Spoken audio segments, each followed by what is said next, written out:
Buenas tardes.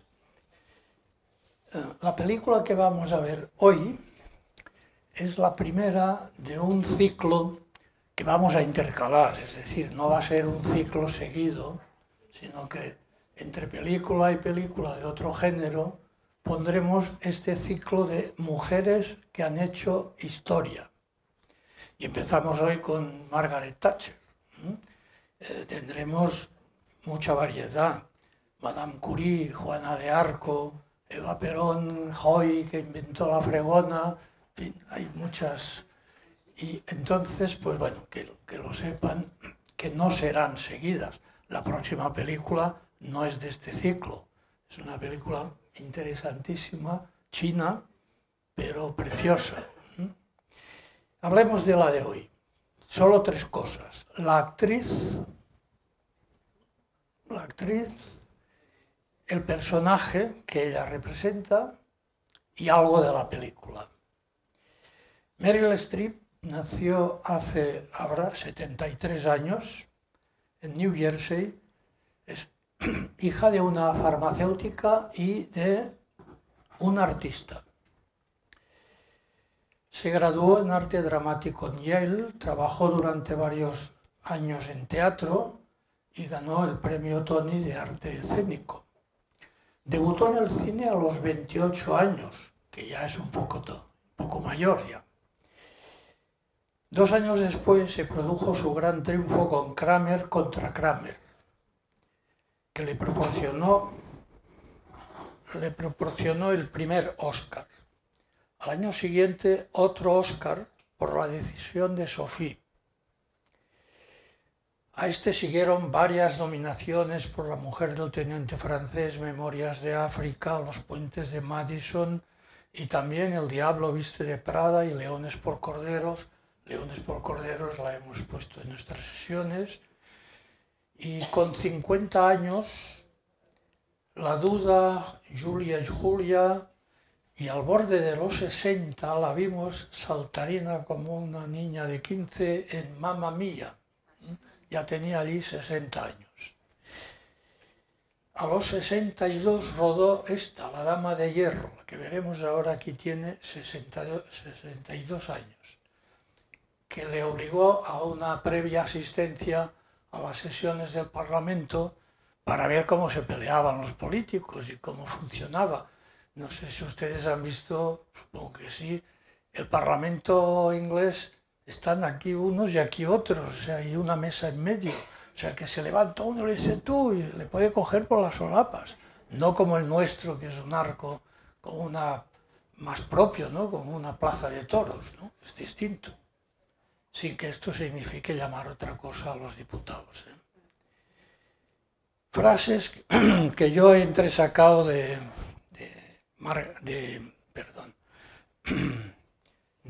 nuestra artista, Meryl Streep.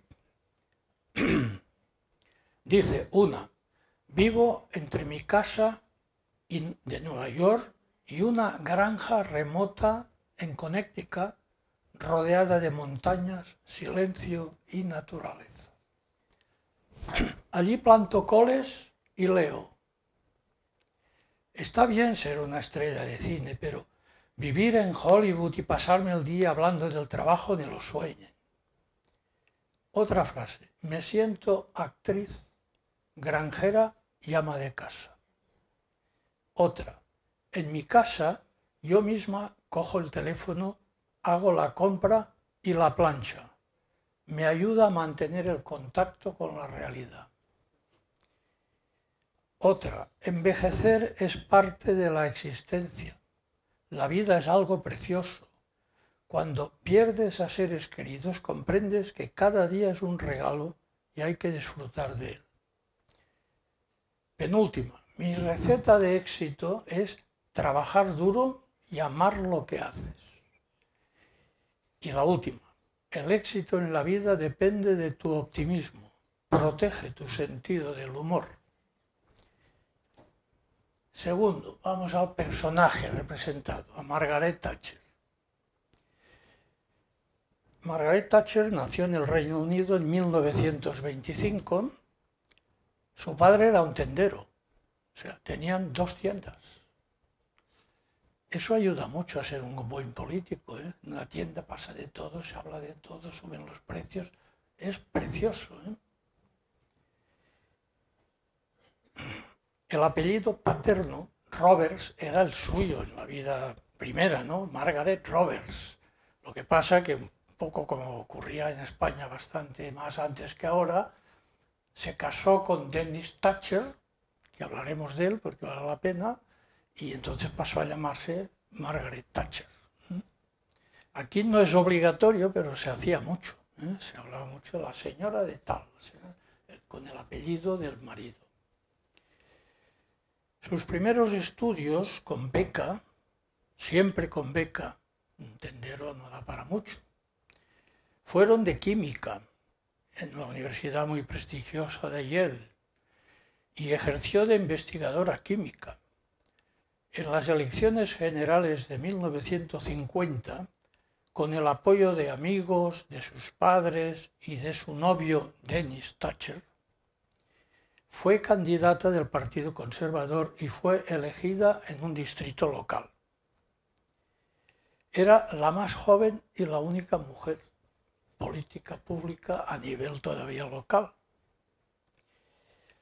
Se casó con Dennis y el marido, le costeó los estudios de Derecho, porque estaba en mejor posición él, graduándose 2 años más tarde. A los 34 años fue elegida como miembro del Parlamento, o sea, empieza a ser diputada a los 34 años. A los 36 fue nombrada subsecretaria parlamentaria del Ministerio de Asuntos Sociales y Pensiones. A los 40 fue seleccionada por la Embajada de Estados Unidos en Londres para un programa de liderazgo en Estados Unidos. La prepararon bien. A los 45 fue ministra de Educación y Ciencia en Inglaterra. A los 50 el Partido Conservador la eligió como presidenta y pasó a ser líder de la oposición. O sea, lo que es nuestro amigo Feijóo, lo hizo ella en los años 50. Y 4 años más tarde, solo 4 años más tarde de hacer la oposición, ganó las elecciones generales y fue proclamada primera ministra, cargo que ejerció durante casi 12 años por reelecciones. Del año 54, de sus 54 años a los 65. Se jubiló de presidenta a los 65, está bien, ¿no?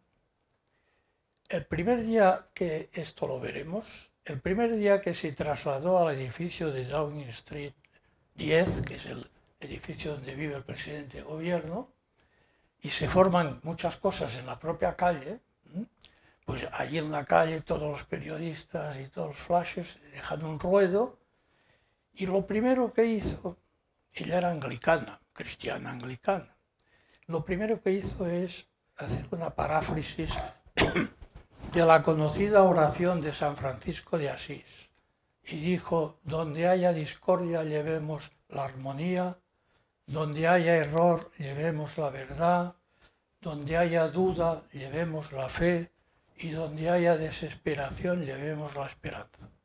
Fue lo que dijo. Los 3 primeros años fueron terribles, lo veremos, porque empezó a recortar por todas partes, la situación económica era tremenda. Entre otras cosas, inventó algo que no es exclusiva de nuestros progresistas españoles.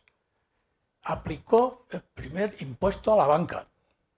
Esto que ahora se discute tanto, tal cual lo aplicó ella, o sea, lo han copiado de Thatcher. Y le fue bien a ella.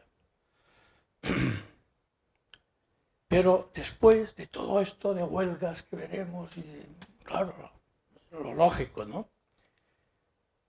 Disturbios, perdió popularidad, pero consiguió después, a partir del año 4 de su mandato, primera legislatura, una época de prosperidad, una presencia internacional de gran proyección, un feeling con el presidente Reagan de Estados Unidos y con el Papa Juan Pablo II lo cual les lleva a un trío, y con Gorbachov, que entonces estaba, lo cual contribuyó, ese trío básicamente, el Papa, Thatcher, Reagan y algunas colaboraciones más, ¿no? Pero todo ello creó un clima que contribuyó a la caída del muro de Berlín, a la descomposición de la Unión Soviética y al retroceso del comunismo en los países del este.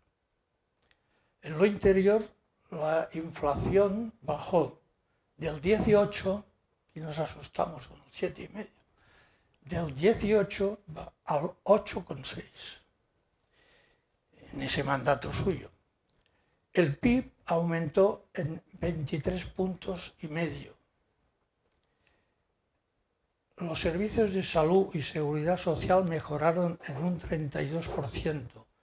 Logró incrementar el número de pequeños accionistas ahorradores, que pasó del 7 al 25%. Y promovió que hubieran 1 millón más de propietarios de sus pisos, promoviendo viviendas sociales.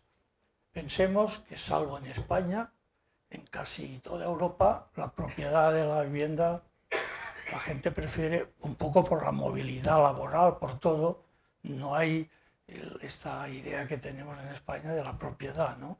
Pues lo llegó a inculcar porque convenció a 1 millón de trabajadores pues, que invirtieran en esas casas.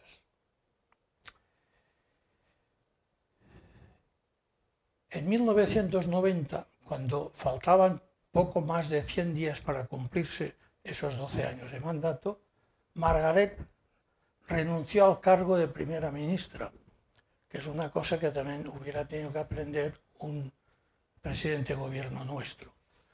Antes de que hubiera la catástrofe, dimitir. Ella vio la catástrofe, su marido ayudó mucho y dijo, Margaret, ya ha terminado, se ha hecho muchas cosas, y entonces se anticipó.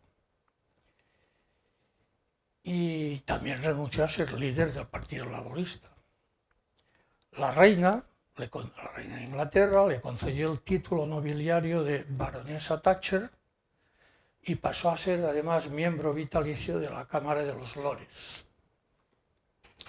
Algunos años después, el líder del Partido Laborista, su principal adversario siempre, como es natural, reconoció lealmente en público que algunas cosas que pasaron en el periodo de Margaret Thatcher estuvieron bien. Estuvo bien fomentar que la gente comprara su propia casa. Estuvo bien recortar los impuestos, luego se puso el impuesto a la banca, pero luego recortó los impuestos, que eso no lo aprenden aquí, entre el 60 y el 80%, o sea, un recorte de impuestos, la gente pues feliz, ¿no? Estuvo bien, y eso lo decía el presidente del Partido Laborista, que estuvo bien y no le ayudamos en eso. Estuvo bien cambiar las reglas en las tiendas cerradas y evitar las huelgas antes de las elecciones por ley. Esos cambios estuvieron bien y nosotros, los laboristas, estuvimos mal en oponernos a ello en aquellos tiempos. Otro político norteamericano dijo públicamente, le dijo a ella, no solo aconsejaste al presidente Reagan sobre lo que debía hacer, le dijiste cómo podía hacerlo. Y este es el consejo que vale. No, tienes que hacer esto, ¿no? Y además, ¿cómo? Porque quizá ella lo había experimentado. Y una curiosidad, los primeros que la calificaron de dama de hierro fueron los periodistas rusos y la prensa rusa. Viendo cómo actuaba y tal, pues la dama de hierro. Bien, terminamos con un poquito de la película en sí, que no es un film, ojo, propiamente político, ni que propiamente se vea el tiempo político. Es un film que es más bien biográfico y histórico. Recoge su juventud de estudiante, su noviazgo con Dennis Thatcher, sus inicios en el Partido Conservador, su fulgurante carrera política, unos hitos de esos casi 12 años, incluyendo la Guerra de las Malvinas, su renuncia, su vida familiar, su decadencia física, el fallecimiento de su esposo Denis, que ella no admite, sigue hablando con él, sigue pidiéndole consejo y sigue casi sin enterarse. Realmente su esposo tuvo un relevante papel en la sombra. Fue amigo, consejero, crítico, siempre comprensivo, paciente y con buen humor. Margaret le hizo justicia en unas declaraciones. A una revista de gran difusión dijo: ser primera ministra es un trabajo solitario. En cierto sentido debe ser así, pero con Denis ahí nunca estuve sola. ¡Qué hombre! ¡Qué marido! ¡Qué amigo! Los realizadores de la película, os advierto, un poco como pasa con El Nodo. El Nodo, como habéis visto, es el Nodo de la época, pero con comentarios de ahora, que también son verdad. Y eso está muy bien, esto es ser objetivo, ¿no?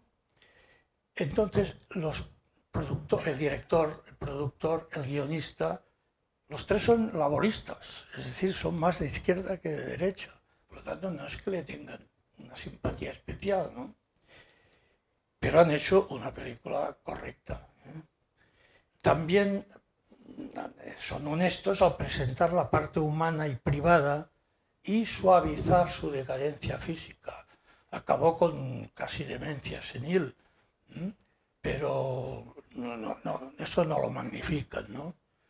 E incluso en ese momento ya de decaimiento físico, esto no sale en la película, pero incluso la Fundación Española FAES le entregó una distinción, muchos países le hicieron distinciones, le entregó una distinción en su casa de Londres, que fue el expresidente Aznar, le fue a obsequiar y ella muy contenta, ¿no?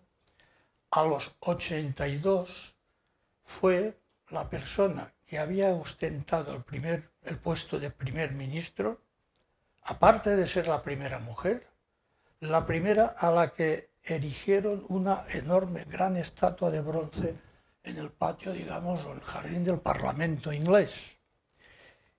Y ella, una muestra de fema inglesa, claro, la llamaban la Dama de Hierro, y le hacen un monumento enorme en bronce.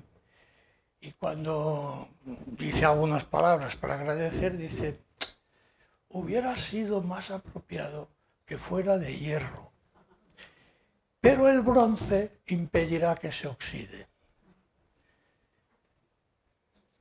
Y ya me parece que hay casi nada. Cuando falleció en 2013, fue honrada con un servicio religioso en la Catedral de San Pablo de Londres, con honores militares, como si fuera jefe de Estado. En una encuesta nacional que se hizo, fue designada la primera ministra británica más competente de los últimos 30 años, y la revista Time la consideró una de las 25 mujeres más poderosas del siglo XX. Vamos a verlo.